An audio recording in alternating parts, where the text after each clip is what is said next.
So is it Reverend Doctor or Doctor Reverend? Which comes first and why? Why when you have both? Because it's like Martin Luther King is a Reverend Doctor, is a Doctor Reverend. Warnock is a Reverend. Like which comes first? It is most commonly Reverend Doctor. I've seen it the other way, So you but put the I've Lord always been, first. Is that because you put God yeah, first? that is for me Okay. always, All right. and it actually came first. I've been ordained 20 years this month, and I only been doctor a few years. So Right. even if it's just chronological order, then I'll put it in that one.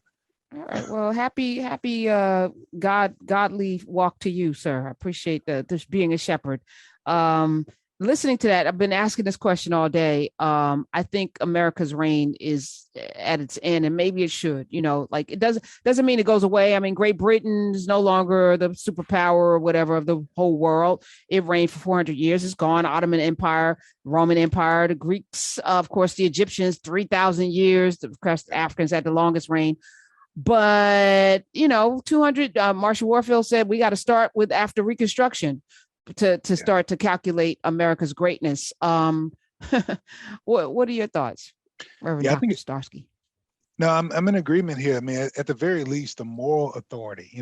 America is led by the concepts and ideals of freedom and liberation, freedom and liberty, not exactly liberation, for some time. And this kind of moral suasion that comes with the idea of being ethically above reproach, or at least beyond others, has clearly broken down. We've been brought before the United Nations councils on for the domination of policing in America and its racist approaches. We've been brought before, we've been made bare on the public stage through media, how we treat people. And in this, the Roe case, and what we see in Roe being overturned in Dobbs, and what we see on January 6th makes it very plain that we don't treat our people equally.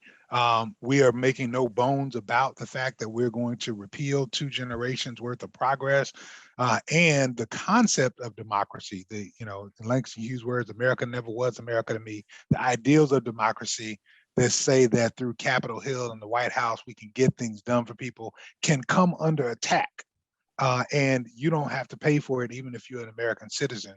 So why should any other country respect our boundaries? Why should any other country respect our ideals if we won't hold accountable someone who is to be an exemplar because he held the office to be the president of the United States and to be the exemplar of ideas? If we won't hold him accountable, then who else should regard or respect our boundaries or our ideals? So indeed, we have at the very least lost the moral leadership of the globe.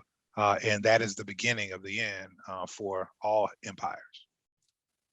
We saw that recently with the convening in California, Los Angeles, of Caribbean nations, of Spain and Europe, and no, like a lot of people didn't show up. Cuba, didn't invite them, so other nations were like, "Oh, Cuba's not coming, we're not coming." And then Mia Motley was like, "Yeah, and I'm gonna quote Bob Marley and cuss y'all out, and then I'm gonna let you know that I have a partnership with Canada, don't need you anymore, and Great Britain, middle fingers to you." And I'm like, "Whoa, it's happening, it's happening." Yeah. And then was it Colombia just elected a whole African black diasporic vice president who is like black, like African Wow. pendant black, like black tribal cloth black. Like, I didn't see this. I didn't know this. But I mean, this is A, we shouldn't be surprised. B, part of what's following is not just kind of American hegemony, but this idea that the West has all the answers. So when you start talking about what's happening in other countries, what's happening, countries noting that they're no longer going to bow to the Queen, and kind of the breakdown there, people of color are the people of the global majority. I think there's some moral authority that comes with that as well, and that people are rightfully finding their voice and their power. And that's part of what's going on in America. These are anti-majoritarian moves that are happening. The Supreme Court overturning things that the majority of Americans want. The fact that Republican senators, even in the 50-50 Senate, represent millions less people than the Democratic senators because of the states that they come from and occupy. Um, when people of color are people of the majority, then there should be some leadership that reflects that in a global context and an American context. And that's part of the growing pains we're going through right now. Is these are the death throes of straight white male, I'm sorry, straight and public white male richness of the West that has held authority over so many things, and the rising power of an emerging Black, brown, female, queer perspective is causing these kind of strictures and challenges and gropes for power to hang on when they know they shouldn't be in charge. What if I'm still like trying to figure out, all right, I get people wanting to keep their power because it's more like I want to be able to tell people what to do. I want to lord over them, but the numbers are like not in their favor, and they're not ever going to be in their favor because I know biology. So there's that. But what we had a Black president for 8 years and nobody white was enslaved. Matter of fact, the economy did better than it's been in a while. He saved the auto industry. Banks were happy. The stock market was raging. He put things back. Oh, healthcare, 20, 30 million more Americans got healthcare because of this Black man. And there was no scandal. There was a man married to a wife that he actually liked. And raising 2 daughters that he actually loved, and children that actually were devoted to him. So what are they afraid of? What's the fear? It's always been a lie. It's always been a lie. You call them the founding fathers. I call them the founding slaveholders. When you buy the hype, America's biggest export is hype. The thing they've done best is hype. We've always been hyped. It's never been true. The slave population in the South always outnumbered the white population. It's never been about numbers, about the majority. They've never had that. It's about control. And the people who want control, they make up things that make you choose their side. Like I said, they make you choose white Jesus. They make you choose this sort of president. We talk about having a Black president, which to me is like saying things got better when we got a Black overseer. Our ancestors did not celebrate like, did y'all hear? The new overseer is a colored man. They didn't do that. It's because the overseer did not change the complexion or the reality of slavery. Having a Black president didn't change squat for anybody, except it put a Black face on white supremacy. And so while we're celebrating this, we are missing a bigger picture. How many people had to be silenced in order to not rock that boat? Yeah. How many Black activists had to be silenced in order to not rock that boat? And we're not looking at bigger pictures. We're responding to the hype. She just figured out how free this space was. Marsha Warfield is here. She has arrived. Yeah. Thank you. Thank you for that. Reverend Dr. Starksy Wilson is here as well. Today, to your point, another Black man is brutalized by police. At least the tape came out. I watched it. My stomach turned. It's another Freddie Gray situation. This time I want to say it's in Connecticut. Randy Cox got arrested. They put him in the back of one of those police vans with no seatbelt. They slammed on the brakes. To watch his neck crack in that back of the van turned my stomach. And I watched the video not prepared for what I was going to see.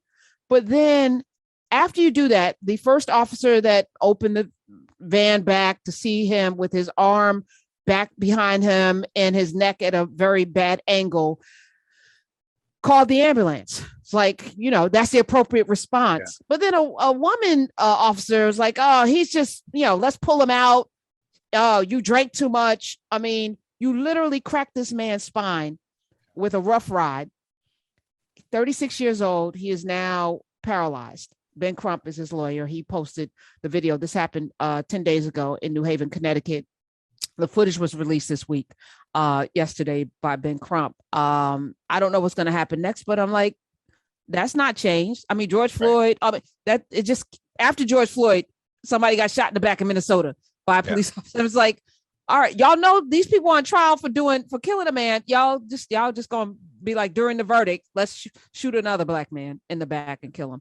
I don't know what, you're raising up children, Reverend Dr. Starksy, through the Children's Defense Fund and educating them. And Freedom Schools has been kind of that marker of that bastion of like infusing knowledge and history and giving children the pride that they need to walk into the world as their full selves.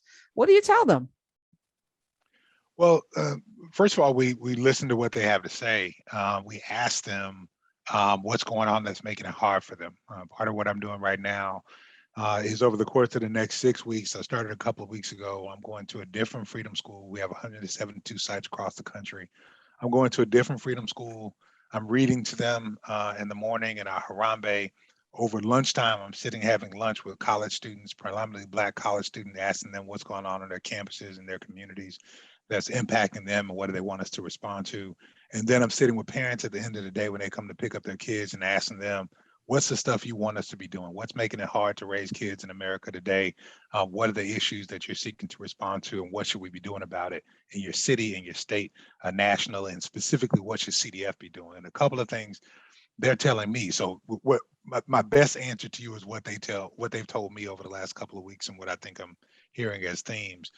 First and foremost, they're saying we have to be able to have the freedom and the space, create the freedom and the space to paint our own picture of the desired future. We're freedom dreaming is what we're doing. We're asking everybody, what does freedom look like to you? What does it feel like to you? Because reacting and responding to these moments and these systems will never get us free. We actually have to create space where we begin to design, divine, and talk about what something else looks like.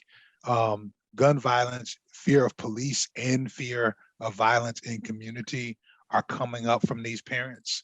They're absolutely concerned about what's happening. They're talking very specifically about moral degradation in the country and the capacity for people not to be able to get along. And they're pressing, right? They're pressing specifically these Black parents on things like social emotional wellness and talking about what these stories, what these videos, like some of them have clicked the same videos that you just watched, what these are doing to the psyche of their children. And so all that said, all that together, we got to create some space for us to really powerfully dream about what's next. Do the hard work of futurism to say, okay, this is now, we understand it. We're not trying to escape it, but we need to think about what's next and then build power to push through it to what's next. There's a strong critique of political systems in our country, Black leadership and white leadership. So same thing Marsha was talking about. They're not using these words, but I'll use my own words from the Black preaching tradition. Jeremiah Wright was right. Pharaoh wasn't a person, it was a job description. And so in the same thing we say about, to get into this, same thing we say about Barack Obama and whether the Black president mattered, the same thing we're saying about police, whether half your academy produces Black cops. It's the same situation. It's actually not about the people, it's about the system, it's about the job description and how they're called to carry it out. And so parents have a strong critique right now of what's going on in our country. There's a deep distrust, frankly, of both of these parties, weak Democrats and in some cases, evil Republicans. I said that as Starksy Wilson, not as the president of the Children's Defense Fund, just so y'all know. And we have to build power, and it begins with listening to one another. It begins to a commitment to collectivism to move powerfully beyond this. And it includes accountability. So I'm grateful for what Ben Crump is doing. I'm grateful for what attorneys out here doing, but it's got to be more for us than just operating within these systems for accountability, because that accountability, even for these officers, ain't gonna bring us justice.